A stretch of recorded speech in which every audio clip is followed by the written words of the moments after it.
Assalamualaikum warahmatullahi wabarakatuh. Waalaikumsalam warahmatullahi wabarakatuh. Saya dengan Kusnadi, PPG kategori 1 gelombang kedua.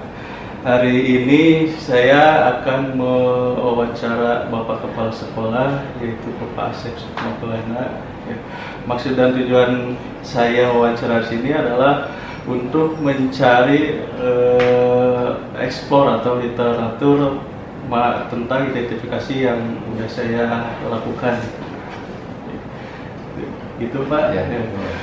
Jadi ada beberapa masalah, identifikasi masalah yang sudah saya kerjakan. Mudah-mudahan ini bisa cari solusinya dengan wawancara ke Pak. Gitu. Yang pertama itu ini masalah motivasi siswa Pak. Ya. Jadi motivasi siswa dalam belajar ini mungkin gitu ya sekarang karena setelah pandemi jadi anak itu agak kurang gitu Pak motivasi. Menurut Bapak kira-kira penyebabnya apa gitu? Terima kasih Pak Kus. Jadi saya menyambut baik upaya Pak Kusnadi sebagai peserta PPG ya, kemudian mengidentifikasi permasalahan-permasalahan yang ada di SMK Negeri 3 khususnya. Satu yang tadi sudah disampaikan mengenai minat belajar siswa itu yang berkurang. Gitu. Tadi disampaikan bahwa memang untuk situasi saat ini kita baru mulai masuk tatap muka secara normal itu di tahun pertama ini. Tahun pertama dan belum genap 1 tahun. Sehingga terlihat sekali dampak dari pembelajaran daring itu terlihat sekarang. Ya, bahwa anak terbiasa nyantai istilahnya belajar cukup dengan menggunakan HP. Sekarang tertib masuk sekolah dengan jam yang sudah kita pastikan jam sekian sampai jam sekian, muncul anak kelihatan yang memang semangatnya tinggi dengan yang semangatnya kurang. Sebagian besar memang karena pengaruh masa pandemi COVID-19 itu ya hampir 2 tahun lah, itu dampaknya terlihat sekali. Jadi seolah-olah motivasi anak itu berkurang. Nah, sebenarnya bukan motivasi anak yang kurang yang jadi akar masalah gitu. Tapi karena kebiasaan belajar itu dari rumah dengan aturan di rumah beda dengan aturan yang ada di sekolah. Begitu mereka masuk, kebiasaan itu butuh waktu. Nah, kita sebagai pendidik melihat bahwa anak itu motivasi belajarnya berkurang. Sebenarnya itu juga boleh dikatakan betul motivasi berkurang, tapi akar masalah itu bagaimana kita mencari solusi untuk memulihkan, memulihkan ya, sebenarnya itu intinya kita melihatnya anak motivasi belajarnya kurang, itu yang kita lihat di permukaannya. Nah, akar masalahnya menurut saya itu adalah karena kebiasaan 2 tahun dengan COVID-19, pandemi COVID, itu pembelajaran di rumah itu santai, kadang pakai seragam atasnya saja pada salju. Bawahnya pakai kolor juga nggak kelihatan, tapi di sini kan tertib, sepatu, kaos kaki lengkap. Nah, mereka belum terbiasa. Nah, mungkin sasaran yang harus kita tempuh akar masalahnya adalah pembiasaan, memulihkan kembali kebiasaan belajar anak dengan kondisi real di sekolah. Jadi kebiasaannya itu yang harus kita kuatkan. Baru untuk itu saya yakin sedikit demi sedikit motivasi mereka untuk belajar itu naik dengan sendirinya. Karena terbiasa lagi belajar secara normal. Itu perkataan saya. Untuk yang kedua Pak, ada masalah ini sama seperti ada di siswa juga ya. Masalahnya misalkan gini Pak, siswa itu sekarang itu minat untuk membacanya itu berkurang Pak. Apalagi kalau harus ke perpus, harus ke mana gitu. Sekarang udah banyak dikontaminasi oleh HP mungkin. Nah, kira-kira menurut tanggapan Bapak apa penyebabnya anak kurang minat membaca gitu? Ya. Ini juga kembali ke kebiasaan yang sekarang sudah terjadi pada anak-anak kita ya. Era milenial lah gitu. Dimana medsos itu menjadi bagian dari kehidupan mereka. Jadi seolah-olah saya mengistilahkan anak-anak kita sekarang ini dunianya dunia maya. Itulah dunia mereka. Kalau seperti saya itu hanya pengunjung saja. ke dunia maya itu hanya sekali-kali saja. Tapi mereka memang disitulah dunianya, dunia maya. Nah itu barangkali yang menjadi PR kita, bagaimana memasukkan dunia maya itu ke arah yang positif. Jadi kalau kita memutuskan anak-anak keluar dari dunia maya nggak bisa, karena memang masanya sekarang seperti itu. Ibaratnya anak senang main di luar, nggak boleh keluar, akan memberontak nanti di luar, berbuat apalah dan sebagainya.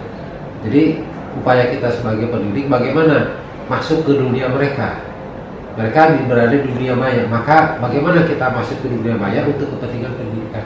Jadi misalkan dibuatlah sebuah media yang bersumber digital gitu. Ya, jadi pembelajaran kita harus masuk ke dunianya mereka. Mereka senang dengan internet, masukkan kita ke internet. Ya, pembelajaran melalui internet, tidak hanya apa istilahnya konvensional dengan buka buku, dengan mencatat, membuat ringkasan.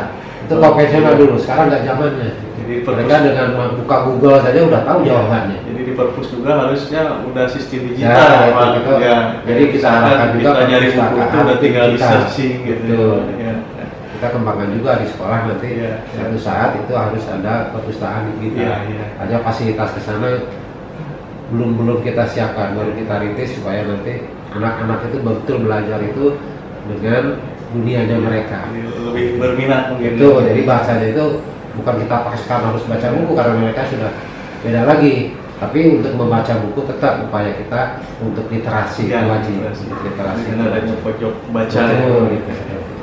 Nah, yang ketiga Pak, masih ada sebagian guru yang belum menerapkan metode pembelajaran yang inovatif atau yang variatif gitu Pak. Masih ada yang konvensional gitu ya, atau ya ceramah lah gitu ya. Sebenarnya ceramah juga kalau menurut saya sih bagus juga, kalau misalkan si ceramahnya itu dibatasi gitu Pak.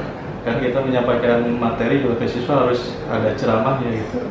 Cuman saya ya kadang bukan ini, saya juga kadang suka kalau lagi males mau ceramah aja dari pagi sampai habis ini. Nah, kira-kira penjawabnya apa tuh? Banyak ada masih sebagian guru yang masih menggunakan metode yang kurang variatif gitu.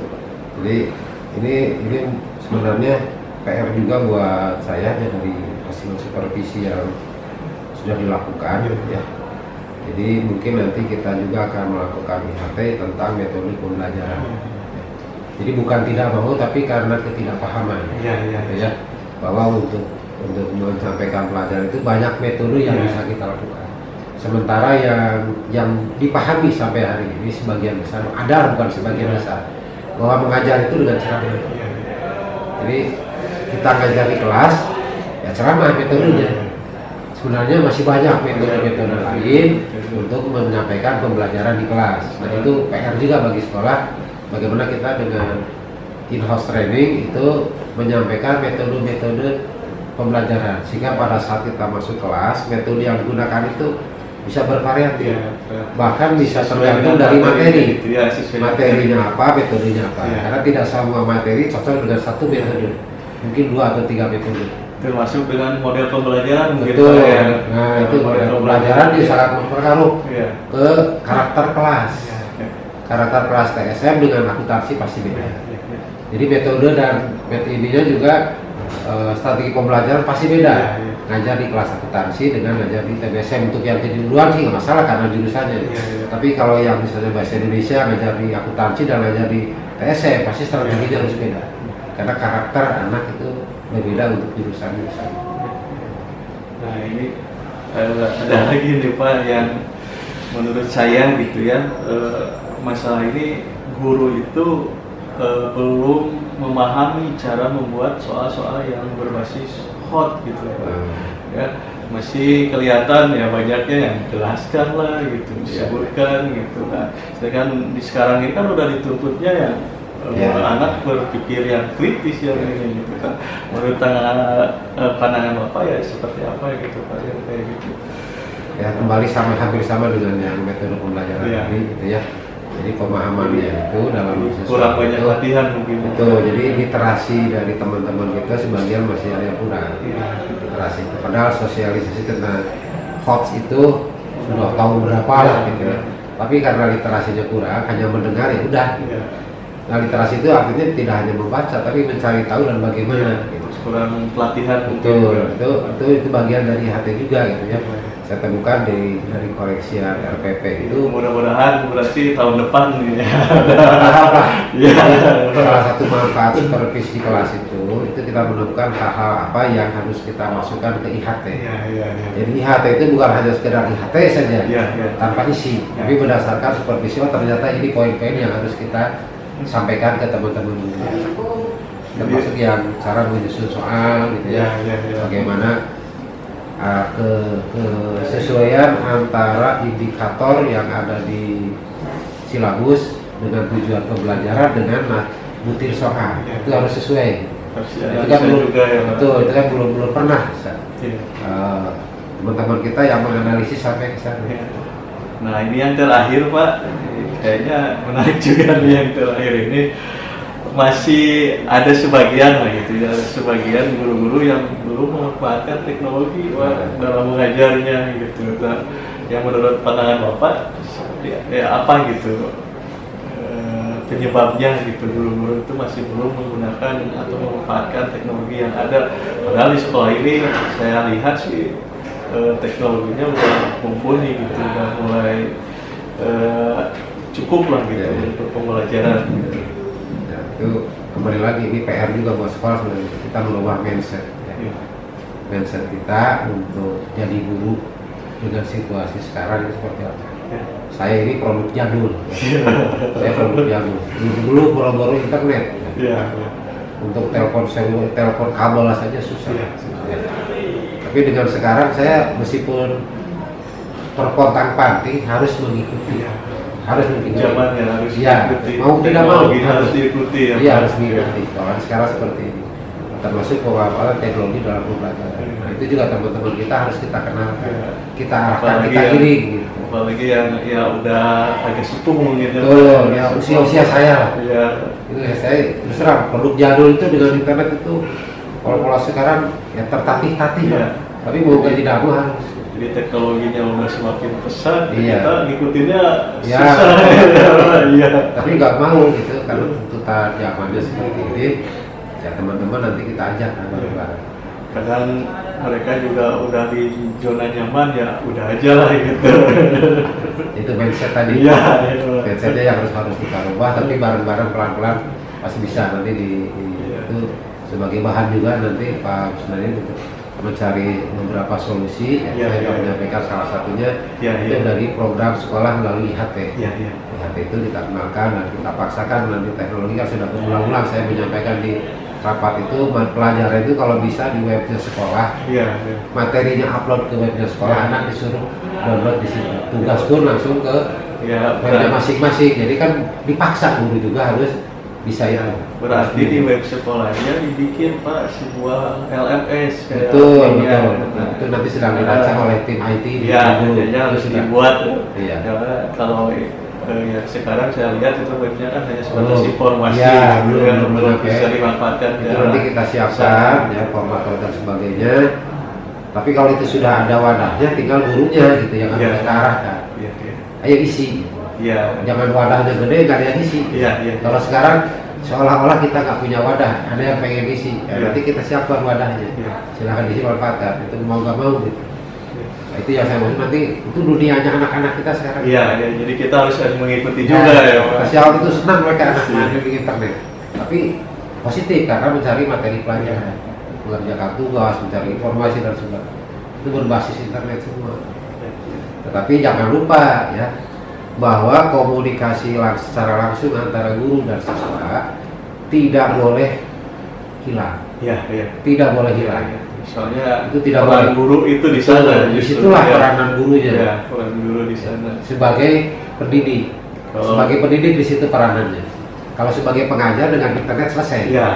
Selesai. Dengan internet selesai. Peranan sebagai pengajar. Tapi sebagai pendidik di situlah interaksi kita dengan siswa di kelas itu yang sangat luar biasa. Jangan sampai hilang. Bahkan bisa jadi itu dijadikan masalah juga bisa ya Pak, interaksi di kelas itu. Misalkan kayak anaknya malas-malasan, anaknya kadang misalkan takut atau anaknya kurang percaya diri. Nah, itulah peranan guru bisa jadi itu ya, karena interaksi antara guru dengan siswanya itu kurang bisa jadi. Itu yang saya tahu tidak boleh hilang. Iya. Interaksi antara guru dengan siswa tidak boleh hilang. Ya. Meskipun teknologi secanggih apapun. Iya. Jadi supaya nanti pendidikan kita tidak salah arah. Ya, itu barangkali ya mungkin wawancara ini diakhiri Pak. Alhamdulillah saya udah bisa menemukan gitu ya, menemukan penyebab, dan mungkin nanti kedepannya mudah-mudahan ini bisa ditemukan juga solusinya gitu. Terima kasih banyak, maaf saya udah mengganggu waktunya ya. Saya akhiri, wassalamualaikum warahmatullahi wabarakatuh. Waalaikumsalam.